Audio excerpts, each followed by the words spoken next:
win the Super Bowl because I felt that way before AB signed. And now since AB signed, I think they're definitely the Super Bowl favorites. When you look at the Tampa Bay Buccaneers right now, this team offensively and somewhat defensively is equivalent to the Kansas City Chiefs when you look at, the overall big picture. I mean, they got the tight end, they got the receivers, they got the running backs, multiple running backs, and multiple guys at every position. And now you add AB. Who are you going to guard?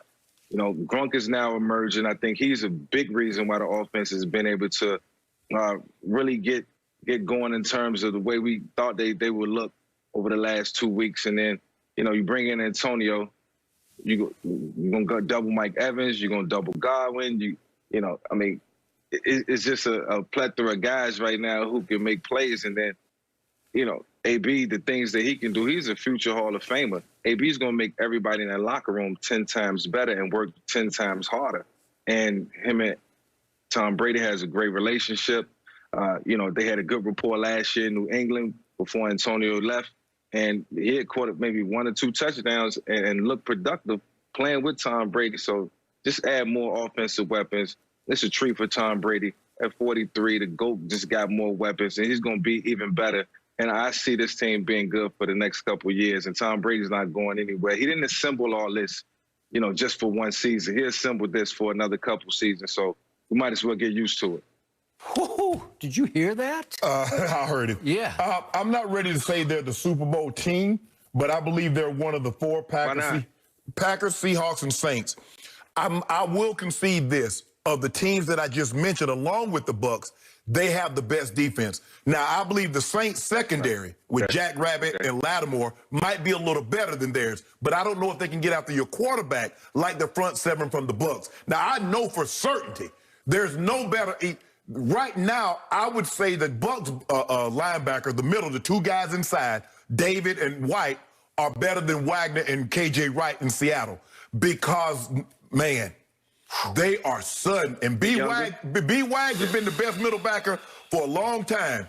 But it's going to be hard. It's going to be hard for him to maintain that level, that status, over the next couple of years. Because Devin White, he coming. He come. If he's not already arrived, he coming. And Lamont and David, man, they are sudden, and they can get after your quarterback. So there are 4 teams right there. You make me pick today, I will give a slight nod to Tampa over Green Bay because of their defense. I don't believe AB puts them over the top. I believe they were right where they needed to be. This is a gamble because there's a greater chance that he could upset the apple cart than make the apple cart ride smoother. With that being said, Tampa is to be reckoned with. And I think they just put everybody on alert over the last 2 weeks with what they've done. They're going to be there for a minute. By the way, it's an orange card. Okay, not apple. Okay, it was an orange card. So, what Michael Vick just said on this show, live to America, brought tears to my eyes because I loved every word he just spoke. I love this move, AB reuniting with TB in Tampa Bay because Brady loves Antonio and Antonio loves Brady. And I loved what Brady said last night because the main reason he loves AB is he's a very hard-working guy. That's his biggest redeeming asset is he will work. He loves to practice.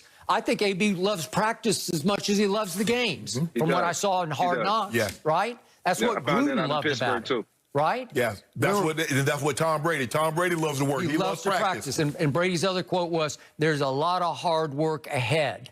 None of this just magically happens. And he said, we're fighting against continuity of a lot of other teams and coaches because, again, obviously, Drew Brees and Peyton have been together for what seems like a century, right? Yep. And Russell Wilson and Pete Carroll have been together 2 centuries, it feels like, right? Yep. So you're going to have to adjust this on the fly, but Tom knows he's got a guy who will come early and stay late to practice. There's no diva in him at practice.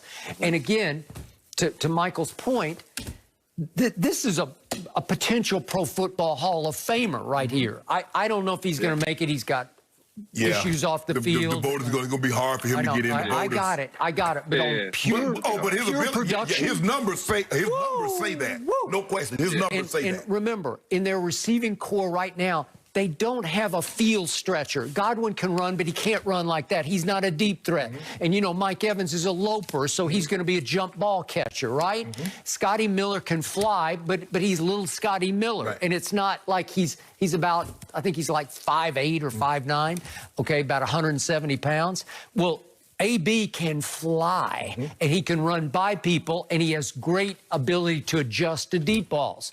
So, to me, yeah, could he upset the orange cart? Yes, he could. But with Brady there, I think you got a chance. He's the best guy. Scotty Miller might just be faster, just in a foot race. Yeah, I buy that. But AB is better run after the catch than anybody that they got because he still has that punt return ability, and that's what you want to get the ball in his hands and let AB do his thing. Okay. And AB's a tremendous route runner. Yes, like the way he runs routes is uncanny. Yeah. And that's what Brady loves. So, again, could they have ego issues with Mike Evans and Chris Godwin? Yes, they could. But you know what cures all that? Big dubs. If you just keep winning and winning and winning, finally Mike Evans is going to say, I'm good. I'll be big play Shay, right? Yeah. But I think the thing I was going to say that too. Go ahead, Mike. No, I was going to say real quick, that another scary thing was the fact that Mike Evans only touched the ball twice yesterday and the offense looked as good as it did, and then you add AB.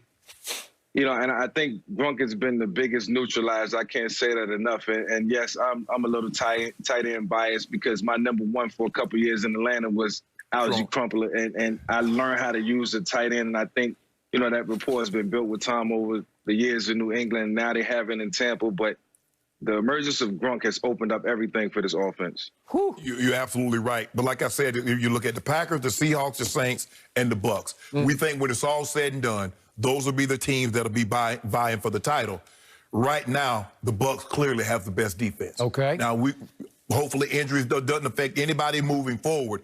But the Bucs front seven, they are to be reckoned with. So, before the season started, I picked the Bucs to win the NFC and get to a Super Bowl that will be played in their own stadium. And now the great Michael Vick has validated my pick. Well, congratulations, Shannon. And I also picked the Cowboys was not going to make the playoffs. Yes, you did. But you did not pick their whole offensive line to be completely decimated. No, don't do that, Skip. Don't do that. Don't do that, Skip. Don't do that. Don't start. That's another conversation. Are you more pleased that Tampa is playing so well, or are you more hurt that the Cowboys look like trash? Me? Yeah, you. Oh, I thought you were asking Michael. I'm asking you. Those are your team. I refuse to answer that question because I refuse to talk about my Dallas Cowboys anymore because I'm wasting my breath. They are done. He gave up on his team. He's been a fan since he was 10, and he gave up on them, Mike. They gave up on me. I done gave up on the whole NFC East. Thank you. Walking to him, got this thing now. Yeah, he'll be bouncing it to him. Washington's going to be a player. You're talking about Carson over there? Okay, Mike, we appreciate your time. We will check in with you very soon. Sorry, Skip, you said you didn't want to talk about the Cowboys, but Mike McCarthy called out his team for more than just poor play. I will explain, and yes, you'll have to respond next.